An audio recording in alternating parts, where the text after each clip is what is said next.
안녕하세요. 커피앤톡입니다. 오늘도 와주셔서 감사드리고요. 바로 사연 읽어보겠습니다. 안녕하세요. 저는 올해 62세로 이제 어느덧 인생의 끝자락에 다다르고 있습니다. 요즘으로 치면 62세도 아직 젊은 나이라고 할 수 있을지도 모르지만 하루가 다르게 스스로 늙었음이 체감이 되다 보니 저 스스로 그런 말 하기엔 민망하네요. 늙으면 몸부터가 힘들어지는 것 같아요. 여기저기 잔병치레도 잦아지고 몸이 쑤시지 않는 곳이 없으니까요. 엊그제가 20살 청춘인 것 같은데 시간이 어떻게 지나갔는지도 모를 만큼 시간은 참 빠르게 지나갔어요. 그게 느껴질 때마다 시간이 참 야속하다고 생각합니다. 특히 저는 그 청춘을 제대로 즐기지도 못했었기에 더욱 그렇게 느껴지고요. 아니, 즐긴다기보다는 제 꿈을 위한 노력을 해본 적이 없다는 것이 너무 가슴이 아프네요. 저는 어렸을 적 공부를 정말 좋아했습니다. 저에게 학교만큼 즐거운 곳은 없었어요. 매일 새로운 지식을 배우고 익히는 게 공기놀이나 고무줄 놀이 같은 것들보다도 훨씬 즐거운 일이었죠. 그리고 언젠간 저도 아이들에게 이런 지식들을 가르치는 선생님이 되고 싶었습니다. 그런데 그런 저의 꿈은 고등학교에서 그만 끝나버리고 말았어요. 여러분들은 혹시 육성회비라는 말을 아시나요? 지금은 사라진 지 꽤 오래돼서 모르시는 분들도 많을 테지만 저처럼 나이 드신 분들은 그게 뭔지 기억하고 계실 거예요. 예전에는 학교에 내야 하는 육성회비라는 게 있었습니다. 무슨 명목인지는 저도 정확히 모르겠지만 학비와는 별도로 학교에서 뜯어가는 돈이었죠. 어떻게 보면 뇌물 같은 느낌으로 불법이나 다름없는 돈이었음에도 불구하고 그 당시엔 그게 당연한 걸 넘어 필수적으로 내야 하는 돈이었어요. 그런데 그 육성회비라는 것 때문에 저희 담임선생님은 학생들을 참 많이도 차별하셨어요. 잘 사는 집 아이들은 육성회비를 많이 냈었기에 편애하셨고 육성회비를 적게 내거나 못 내는 아이들은 따로 불러서 회초리로 때리기도 하시고 여러 가지 불이익을 주시곤 하셨죠. 육성회비를 잘 냈던 아이들에게는 은근히 시험 문제도 알려준다는 소리까지 나올 정도였고요. 저는 둘 중 어느 쪽이었냐면 육성회비를 내지 못하는 쪽이었습니다.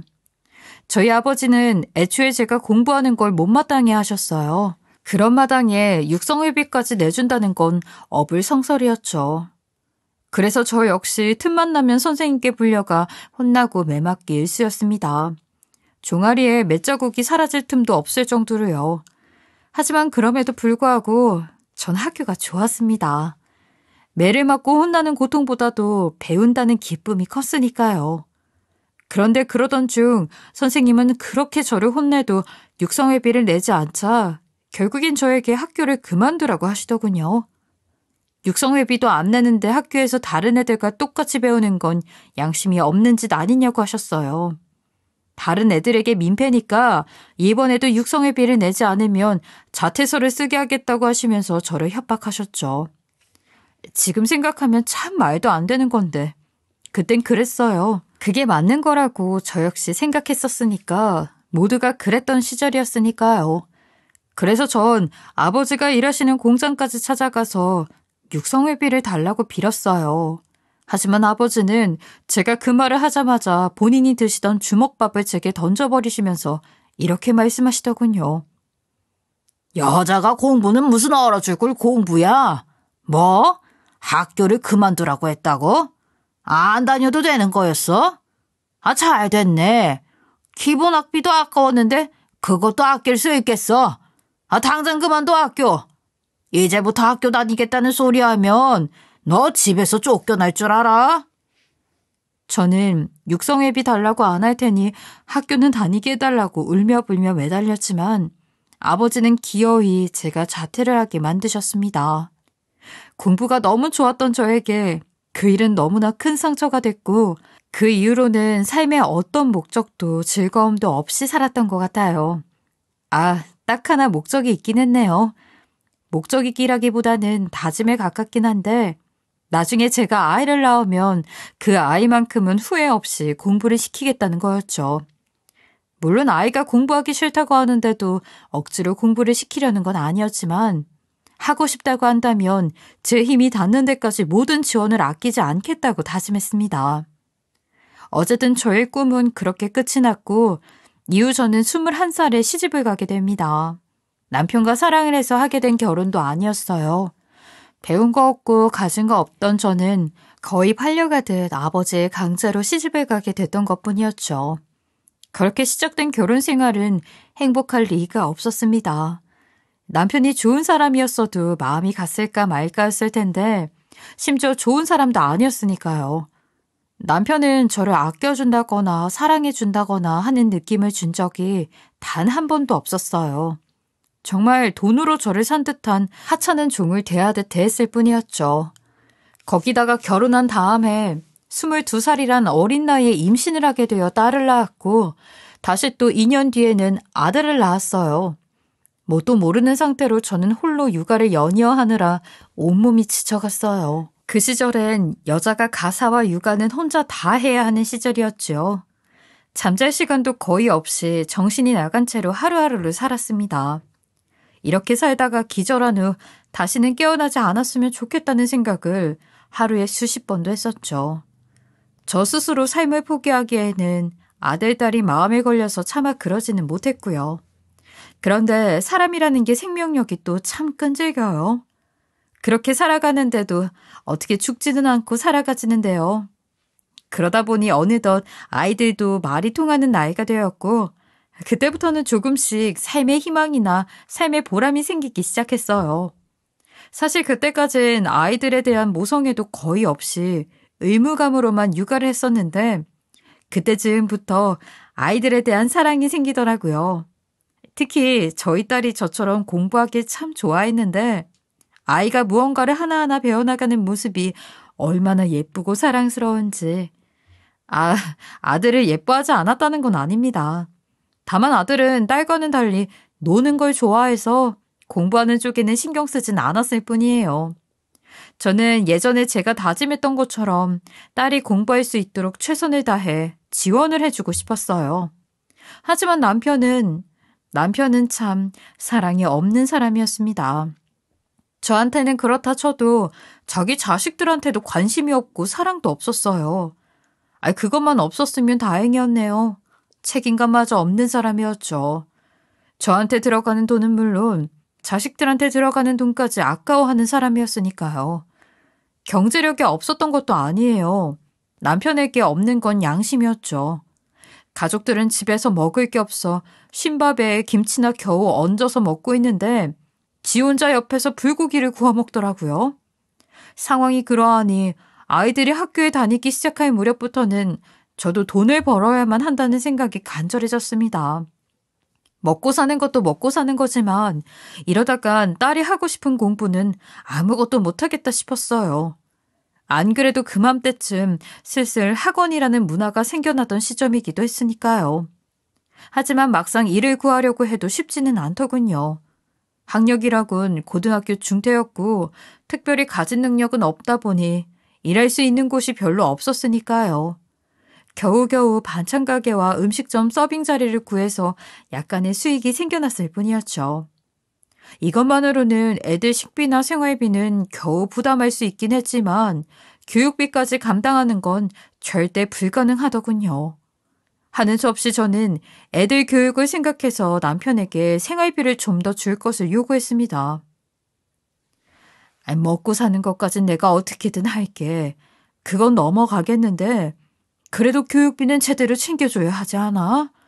우리 애들 당신 자식들이야. 다른 애들은 학원 다녀가면서 공부하는데 우리 애들도 좀 챙겨주면 안 될까?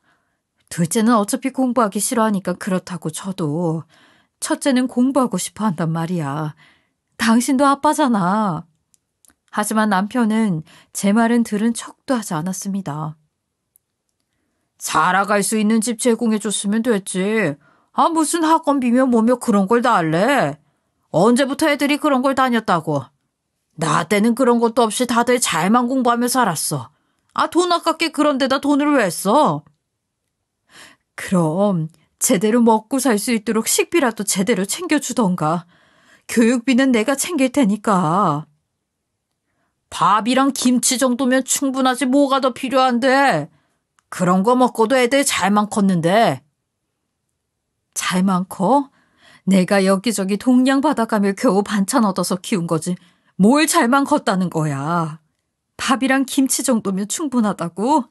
당신은 그럼 왜 그렇게 안 먹고 지 혼자 소고기만 먹는 건데? 난 일하잖아, 일. 힘들게 돈 벌기 위해서 일하는데. 당연히 먹어줘야 될 거 아니야. 그리고 내가 돈 버는데 내가 내 돈 쓰는 게 뭐가 문제야? 당신만 입이냐고. 아니, 나는 그렇다 쳐도 세상에 자식들 제대로 먹일 생각도 안 하는 아빠가 어딨어?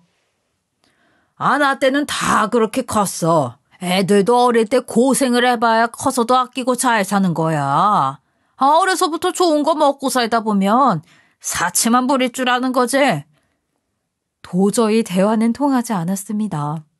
어떻게든 궤변을 늘어놓으며 절대 돈을 주지 못한다는 사람이었어요. 솔직히 이 사람과 살면서 100번이고 1000번이고 이혼을 하고 싶었지만 이때만큼 이혼하고 싶다는 생각이 강하게 든 건 처음이었습니다. 어차피 애들도 아빠를 좋아하지 않았어요. 당연한 거겠죠. 한 번도 아빠한테서 사랑이라는 걸 받아본 적이 없는데 어떻게 좋아하겠습니까? 오히려 옆에서 지 혼자 맛있는 거 보란듯이 먹는데 오히려 아빠를 경멸했었죠. 무서우니까 티는 내지 않았지만 애들은 인사 외에는 아빠한테 말 한마디도 꺼내지 않을 정도였습니다. 하지만 지금 당장 이혼하면 어디서 살아야 하지? 라는 걱정에 실행을 할 수는 없었어요. 저야 그렇다 쳐도 우리 애들은 제대로 된 집에서 살기는 해야 하잖아요. 그래도 언제가 될지 모르겠지만 제가 돈을 잘 벌 능력이 갖춰지면 반드시 두 애들을 데리고 저 인간에게서 벗어나리라 칼을 갈며 꾹꾹 참았습니다. 저는 결국 어떻게든 제가 일하는 곳에 사정사정해서 일하는 시간을 늘려 딸의 학원비를 감당해냈습니다. 잠자는 시간도 아껴가며 일을 하니 겨우겨우 맞출 수 있더군요. 시간이 흐르고는 경력이 쌓이고 인정을 받으면서 좀 더 제대로 대우받고 일했기에 사정은 점차 나아지기도 했고요.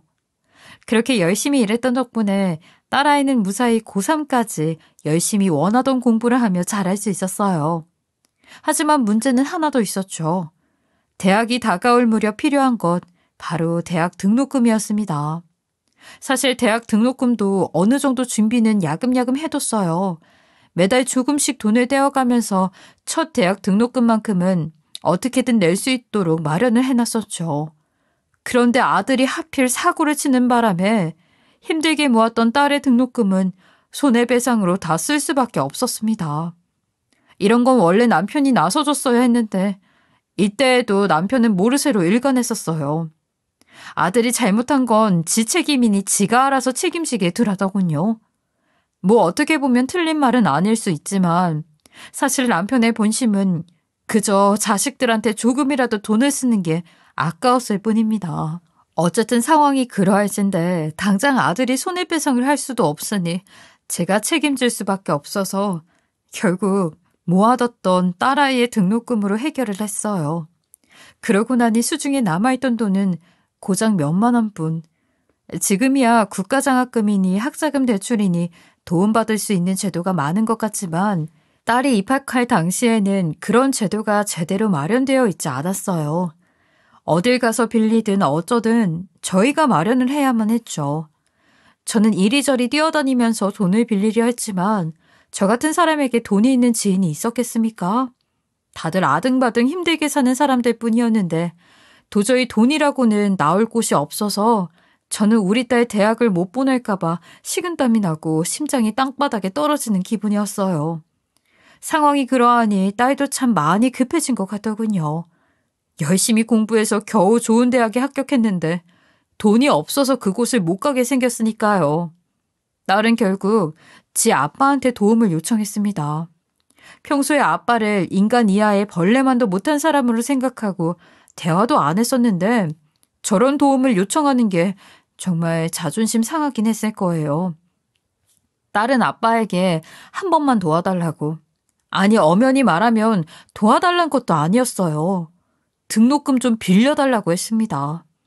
빌린 돈은 아르바이트를 하면서 꼭 갚을 테니 제발 제일 시급한 등록금 한 번만 내달라고 사정사정했어요. 딸의 그런 모습을 보는데 어릴 적 제가 아버지에게 육성회비를 달라고 사정사정했던 모습이 겹쳐 보이면서 정말 가슴이 미어지고 찢어지는 것 같았습니다. 누구보다 그런 딸의 마음을 전 잘 알고 있었으니까요. 하지만 남편은 그런 딸에게 간절한 사람의 모습이 아니라며 아빠한테 돈을 달라면서 부탁하는 애가 어떻게 건방지게 서서 말을 하냐고 하더군요. 무릎을 꿇고 두 손을 빌면서 돈을 달라고 애언을 해봐야 조금이라도 생각을 해보겠다는 겁니다. 정말 미친놈 아닙니까?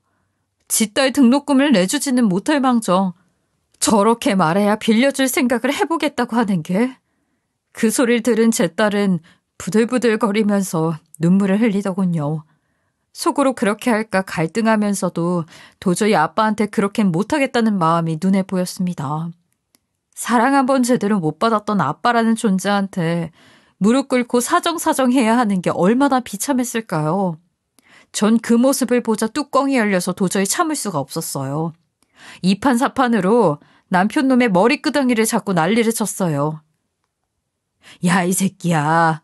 네가 그러고도 아빠란 새끼냐? 딸이 다른 데 쓴다는 것도 아니고 대학 등록금을 한다고 돈을 좀 달라는데, 그것도 그냥 달라고 한 것도 아니고 빌려달라는데 그딴 소리를 짓거리는 미친놈이 어디 있어. 그냥 죽자, 이 새끼야. 오늘 너랑 나 같이 죽자고. 짐승도 지 자식은 챙겨. 이 짐승만도 못한 놈아. 그러자 딸은 아빠의 심기를 건들면 혹시라도 받을지도 모르는 돈을 못 받게 된다고 생각한 건지 저를 말리더군요. 엄마, 참아. 그냥 내가 한 번만 고개 숙이면 돼. 지금 중요한 게 그게 아니잖아. 지금은 어떻게든 돈이 필요하니까 엄마는 나서지 마. 그냥 내가 무릎 꿇을게. 무릎 꿇고 빌게 내가. 딸은 그러더니 정말 무릎을 꿇고 남편한테 빌며 사정사정했습니다. 하지만 남편은 하란다고 진짜로 하냐면서 그런다고 자기 돈을 주는 사람이 세상에 어디 있겠냐고 건방진 소리 하지 말라며 딸에게 손을 올렸습니다. 그러고는 어디 하늘 같은 지아비 머리를 잡아채냐면서 저에게도 손을 올렸고요. 정말 저게 사람입니까? 딸은 절망감에 엉엉 울었고 저는 남편과 난리를 치며 싸웠지만 결국 돌아오는 건 아무것도 없었어요. 어차피 힘으로도 남편에게 이길 수 없었으니까요. 결국 그렇게 딸은 대학을 포기하게 되고 말았습니다. 저는 이후로 일도 다니지 못하고 끙끙 앓았어요. 스트레스가 너무 컸던 탓이었는지 한동안은 몸이 제대로 움직이지도 못하더군요. 그런데 그러고 며칠이 지난 뒤 아는 동생에게 전화가 한 통 오더군요. 뜬금없이 혹시 저희 집 이사 가느냐고요. 제가 그게 갑자기 무슨 말이냐고 묻자 저희 남편을 은행에서 보게 됐는데 억소리 나는 돈을 창고에서 인출했다는 겁니다. 그래서 그걸 보고 요즘 저도 아파서 일 못 나온다고 하더니 사실 이사 준비하는 거 아닌가라고 생각했대요.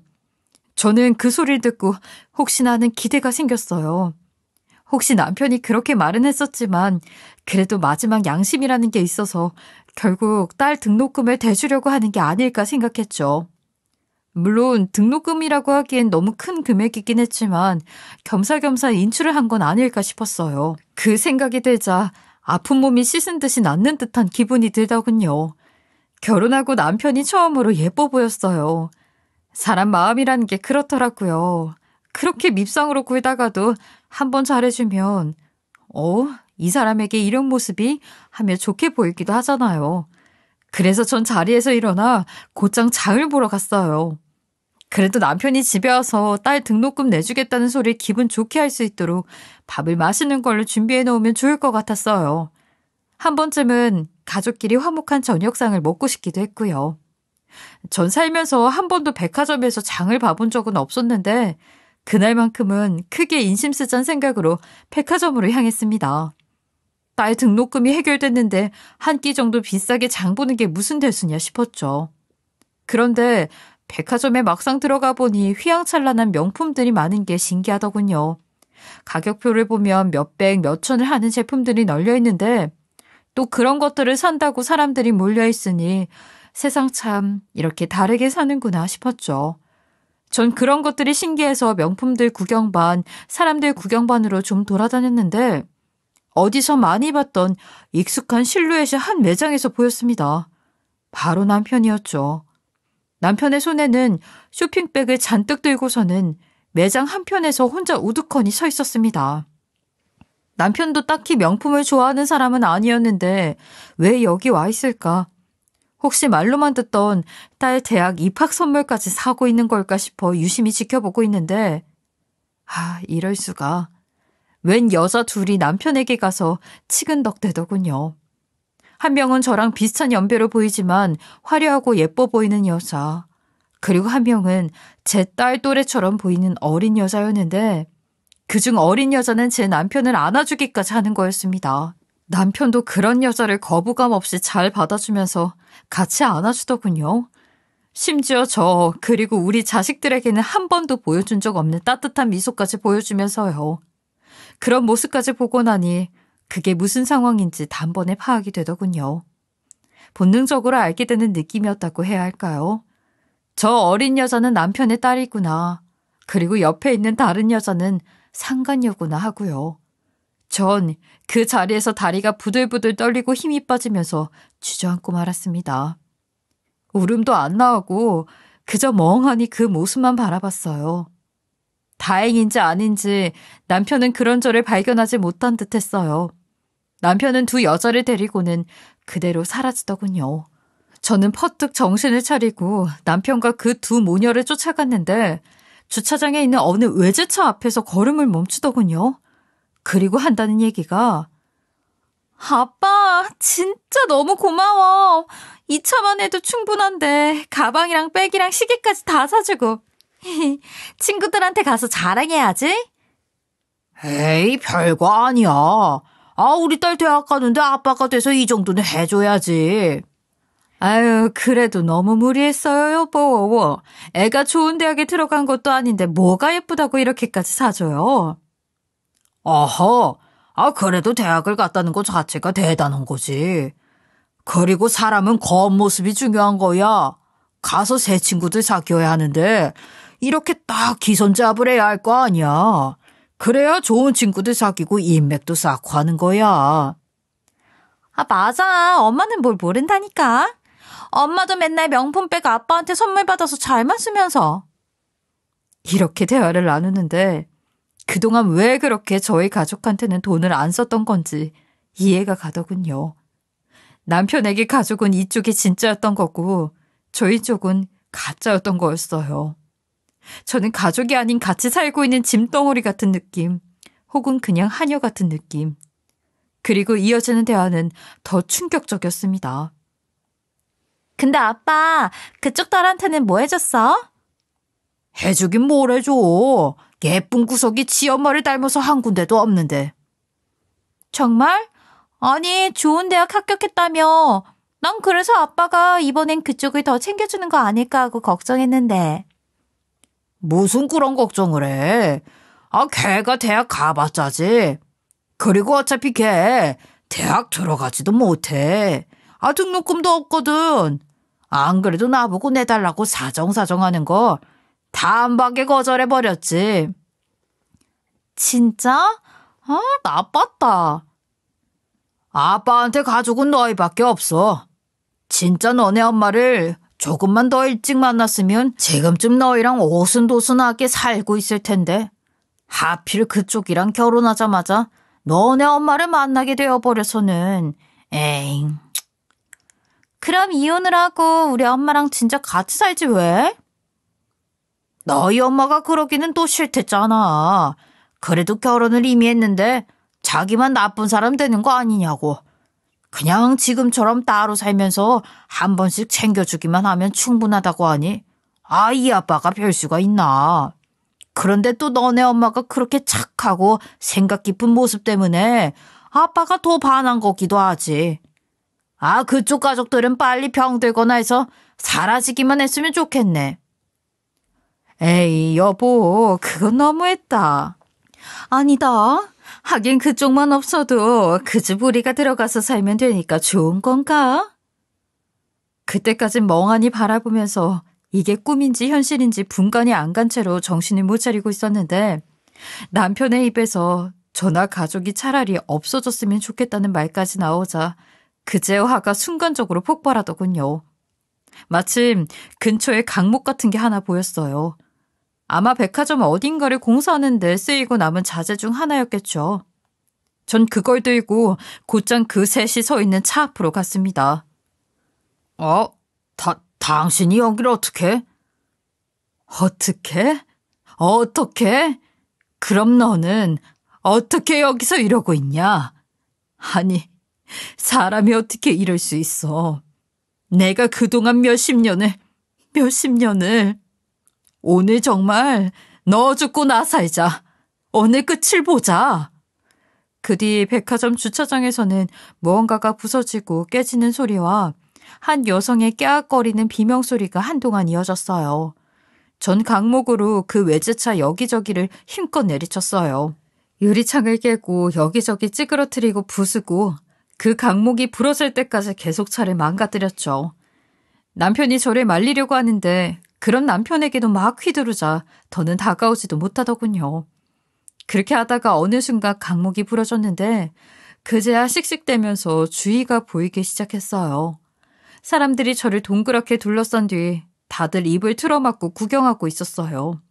수군덕수군덕 대는 모습들이 다 저를 비난하고 있는 것 같았죠. 아마 미친 사람이라고 하면서 욕을 했었겠죠.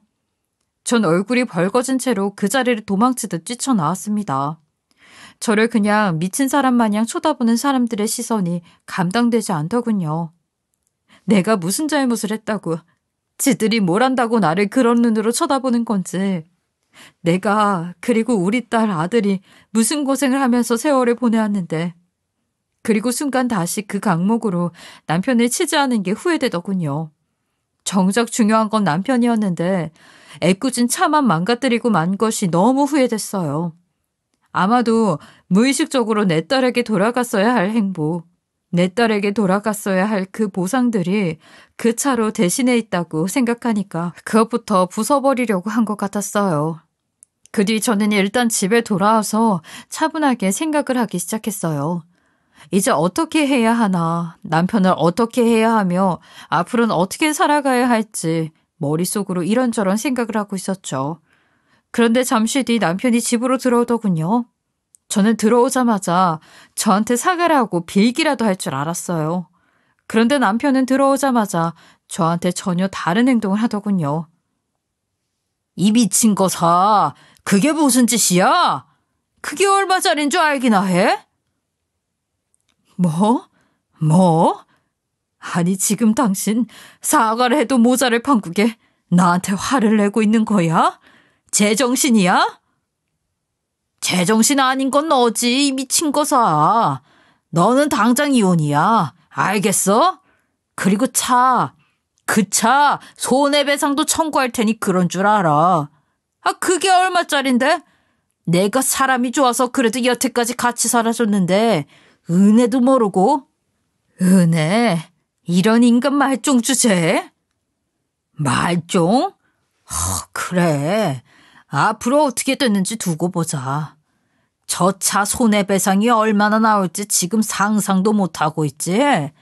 너 같은 건 평생이라도 못 갚아 이거사.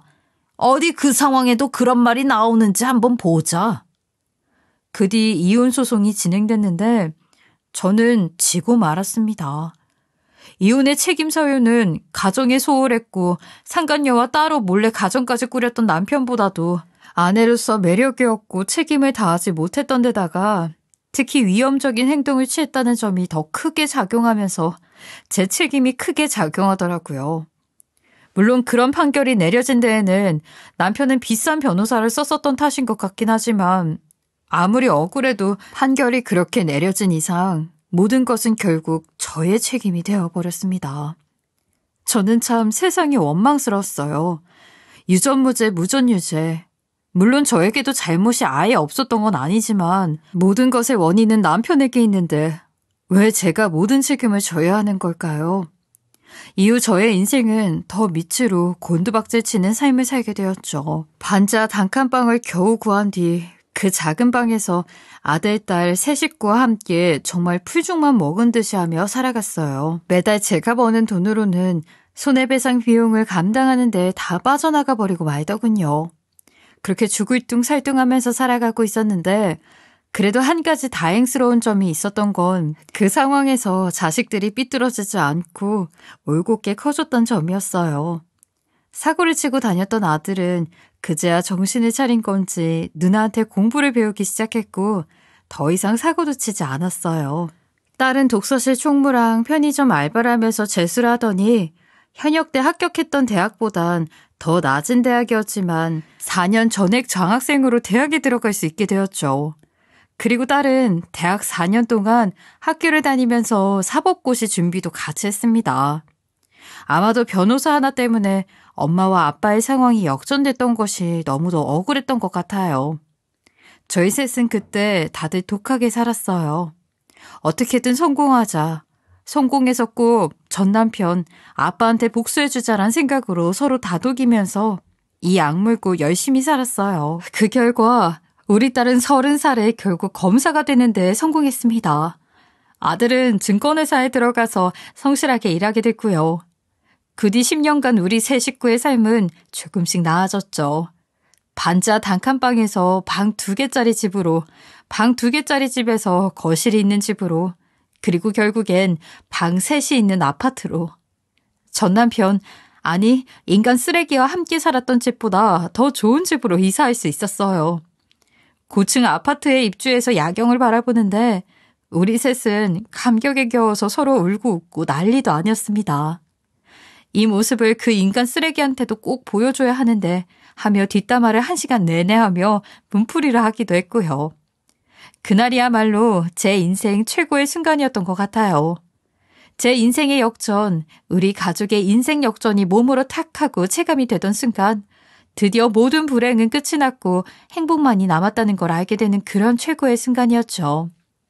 그렇게 살다 보니 어느덧 전 남편과의 기억은 점차 잊혀가고 있었습니다.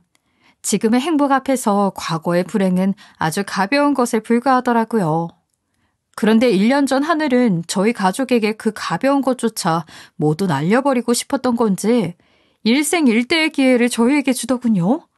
그건 바로 딸 앞으로 고소가 들어와서 사건을 진행하는데 알고 보니 피의자 신분으로 있었던 게 전 남편, 그 인간 쓰레기였어요. 그 쓰레기는 참 환갑의 나이에도 불구하고 여전히 사람이 되어 있지 않더군요. 60이 넘은 나이에 젊은 여자한테 껄떡대다가 고소를 당한 거였어요. 심지어 과거 그 상간녀와 결혼 생활을 하고 있으면서 말이죠. 사람이 어떻게 그리 한결같은지 참 대단합니다. 그 쓰레기는 검사로 있는 제 딸을 알아보더니 제발 기소를 하지 말아달라고 사정을 했다고 하더군요. 심지어 상간녀였던 여자까지 우리 집으로 찾아오면서 매달리고 사정을 하는데 어떻게 보면 괘씸하기도 했고 어떻게 보면 안 됐다는 생각이 들기도 했어요. 다른 여자한테 껄떡댄 지 남편을 살려달라고 남한테 빌어야 하는 상황이니 말이죠. 예전이었으면 안 됐다는 생각은 사실 안 했을 텐데 삶에 여유가 있다 보니 그런 생각도 드는 것 같네요. 하지만 그럼에도 불구하고 딸은 가차없이 그 쓰레기를 법원에 넘겼습니다. 애초에 검사로서 용서해줄 사안이 아니기도 했고 감정적으로도 용서가 되는 사람은 절대 아니니까요. 결국 법정 다툼은 진행됐지만 증거도 너무 명백했던지라 그 쓰레기는 그 나이에 콩밥을 먹게 되었어요.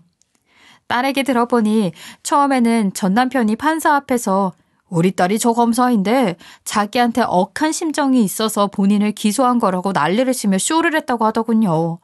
그러다 최종적으로 형이 내려지게 되자 그제야 딸 앞으로 와 무릎을 꿇고 그동안 저지른 일에 대해 사죄를 하면서 울고불고 하는데 제가 다 구역질이 났어요.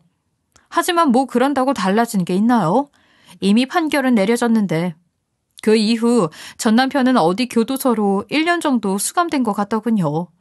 고소하긴 했지만 이젠 더는 신경 쓰지 않기로 했어요. 저는 그저 저의 행복에 집중하면서 살기로 했어요. 그리고 딸은 검사복을 벗고 우리처럼 힘없고 억울한 사람들이 우리 같은 일을 당하지 않도록 돕고 싶다는 목적으로 변호사가 되었습니다. 제 딸이지만 참 당차고 자랑스러워요. 그런데 웃긴 건 이번에 그 쓰레기가 복역을 마치고 나온 모양인데 우리 딸 소식을 어디서 들었는지 상간녀와 함께 딸을 찾아와 자기네들이 부동산 사기로 억울하게 몰렸다면서 변호 좀 해주면 안 되냐고 부탁했다더군요. 지난 일로 우리에게 지은 자신의 죗값은 다 치른 거 아니냐고 하면서요. 참 한결같은 뻔뻔스러움이죠. 딸은 그 죗값은 당신이 젊은 여자한테 했던 것에 대해 치른 것뿐이지 우리에게 저지른 죗값을 치른 건 하나도 없다. 그냥 잊고 살아주는 것만으로도 감사히 여기라고 했대요. 그러자 전 남편이라는 게 내가 딸 하나 잘 둔 덕 좀 보면 안 되겠냐? 나한테 사기친 놈한테도 내 딸이 검사 출신 변호사라고 내 딸이 다 해결해줘서 너 콩밥 먹게 할 거라고 얼마나 큰 소리를 쳤는지 알아? 그러니까 좀 도와줘라. 애비 한번 살려줘. 라고 하길래 제 딸이 그랬대요. 당신한테 딸은 당신이 외제차 사주고 명품백 사주고 했던 그 여자 아니냐고. 왜 나한테 딸이라고 하냐고요. 그리고 당신은 기억할지 모르겠지만 내가 대학 등록금 달라고 할 때 무릎 꿇린 거 생각하면 나는 아직도 자다가도 벌떡 일어난다고 막 소리를 쳤대요. 그러니 옆에 같이 온 전 남편의 상간녀가 전 남편의 팔을 치면서 이제라도 딸 앞에 무릎 꿇고 잘못했다고 빌라고 시켰다네요. 그러자 전 남편이 실제로 딸아이 앞에 무릎을 꿇려고 했다는데 딸은 쳐다도 안 보고 쫓아냈다고 합니다. 그리고 다신 찾아오지 못하도록 법원에 접근 금지 신청까지 했다고 하더군요. 그리고 딸이 대충 들어보니 실제로 거의 사기친 게 맞는 모양이던데 이번엔 재산도 압류당하고 쌍으로 옥에 가게 될 것 같다더군요. 뭐 그러든지 말든지. 저는 지금 더할 나위 없이 행복한 삶을 살고 있어요.